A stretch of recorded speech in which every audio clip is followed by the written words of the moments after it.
جو جو آئینی ترمیم کے پاس کیا کہتے ہیں پیش ہونے کا وقت آ رہا ہے، پریشر بڑھتا چلا جا رہا ہے۔ رات کل ملتان سے زین قریشی صاحب جو MNN کی اہلیہ کو اٹھایا گیا، آپ کے شہر کے ہیں، یہ خبریں چلی ہیں۔ احتجاج کرنا آئینی حق ہے، بنیادی آئینی حق ہے، مناسب جگہ دے دے احتجاج کرنے کے لیے، یہاں احتجاج کر لیں۔ جیسے مولانا فضل الرحمان صاحب جب احتجاج کرتے تھے ان کو ایک جگہ دے دی جاتی تھی، جب PTI کی حکومت تھی، اس سے پہلے پیپل پارٹی کی حکومت تھی، ہم احتجاج کرتے رہے ہیں۔ ہم نے پورے پاکستان میں تقریباً 800 مقامات پر دھرنے دیے، ہمیں کسی نے کچھ نہیں کہا۔ اس میں کوئی شک نہیں ہے کہ پاکستان اسٹریٹجیکلی بہت عام جگہ پر واقع ہے، اس کی لوکیشن بہت اسٹریٹجک ہے، 5 ارب سے زیادہ انسانوں کی کنیکٹیوٹی کا ہب ہے، اور پاور شفٹ ہو رہی ہے ویسٹ ایسٹ کی طرف۔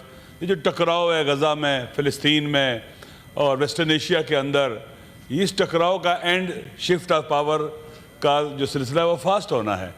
پاکستان جب اس کے اطراف میں بدلتے ہوئے حالات ہیں، اس کا اپنا ہاؤس ان آرڈر ہونا چاہیے، تاکہ فیوچر کے اندر جب پاور کا جو شفٹ ہے اس میں پاکستان کا نقش اور رول ہو۔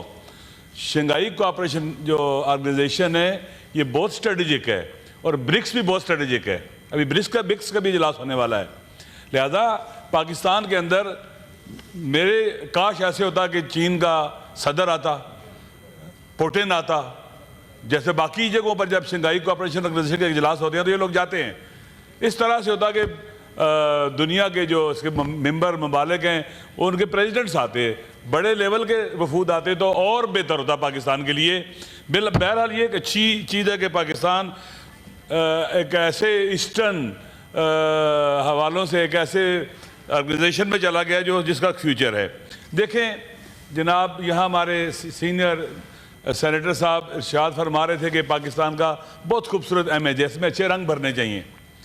دیکھیں ادھر ہی سینیٹر سیف اللہ بڑو صاحب ہوتے تھے، میرے ساتھ ان کے دوستی ہے، میں ان کو کافی دنوں سے ٹرائی کرتا رہا، ٹیلی فون کرتا رہا، ان کو ٹیلی فون بند آتا تھا، ان کے سیکرٹری صاحب سے رابطہ کیا، ان کو بھی کوئی پتہ نہیں ہے وہ کہاں ہے، کون ان کو اٹھا کے لے گیا ہے، ہمیں کوئی پتہ نہیں ہے۔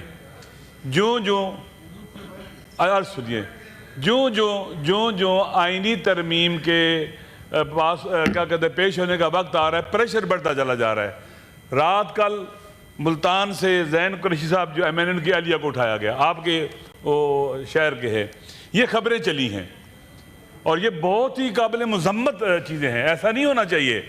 آئین کے اندر ترمیم جناب قبلہ صاحب فرما رہے تھے، سینیٹر صاحب کے رنگ بڑے خوبصورت بھرنے چاہیے۔ اس طرح سے اگر آئین میں ترمیم لانی ہے تو گویا آئین کے اگر بلڈنگ کو دروازے توڑ رہے ہیں، کھڑکیاں توڑ رہے ہیں، اس کو تباہ و برباد کر رہے ہیں، سیاہ کر رہے ہیں اس کو، اور یہ کام درست نہیں ہے۔ ماشاءاللہ ایسی پارٹیاں موجود ہیں، بالخصوص پیپل پارٹی جس کی جمہوری تاریخ ہے، جس نے پاکستان کے آئین بنانے میں ایک پازیٹیو رول پلے کیا ہے، بنیادی رول پلے کیا ہے۔ میری گزارش یہ ہے کہ اس طرح کے کام قابل مذمت ہیں۔ ہمارے اندر ہی مجھ سے سینئر ہے سینیٹر اعجاز چودھری، بیمار بھی ہیں، دل کے مریض بھی ہیں، اسپتال میں لے جاتے ہیں، آج تک ان کا پروٹیکشن آرڈر جاری نہیں ہوا، اور یہاں وہ نہیں آ سکے۔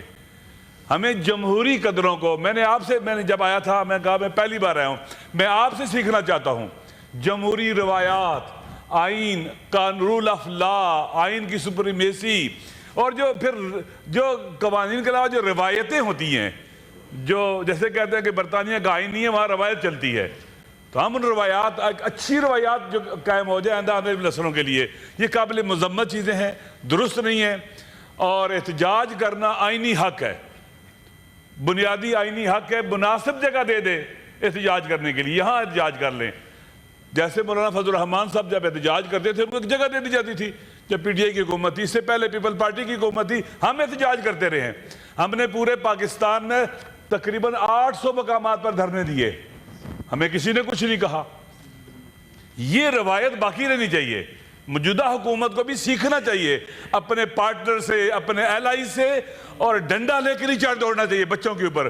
ابھی کتنے بچے گرفتار ہیں ہمارے محلے کے ہیں، وہ سکولوں میں پڑھتے ہیں، کالجز میں پڑھتے ہیں، ان کے ماں باپ پریشان ہیں، کوئی یتیم ہے، کسی کی ماں کو کینسر ہے، کوئی اسپتال ہے ادھر پولی کلینک میں سکول اٹھا لیا گیا ہے۔ تو میرے خیال میں رول آف لا بہت عام ہے، رنگ اگر بھرنا ہے خوبصورت تو رول آف لا کے ذریعے بھرا جائے گا، آئین کی سپریمیسی کے ذریعے بھرا جائے گا، دوسروں کے حقوق اور فنڈامنٹل رائٹس کو سامنے رکھتے ہوئے بھرا جائے گا، وگرنہ نہیں۔ میری پھر گزارش ہے، کرم ایجنسی کی خبر لیں، قرم ایجنسی کو تباہی کی طرف لے جایا جا رہا ہے. 100 سے زیادہ شہید ہیں, 200-300 سے زیادہ زخمی ہیں, راستے بند ہیں, پیٹرول نہیں ہے, دوائیں نہیں ہیں, سکول بند ہو رہے ہیں, اور وہ پاکستان کے اندر ہے.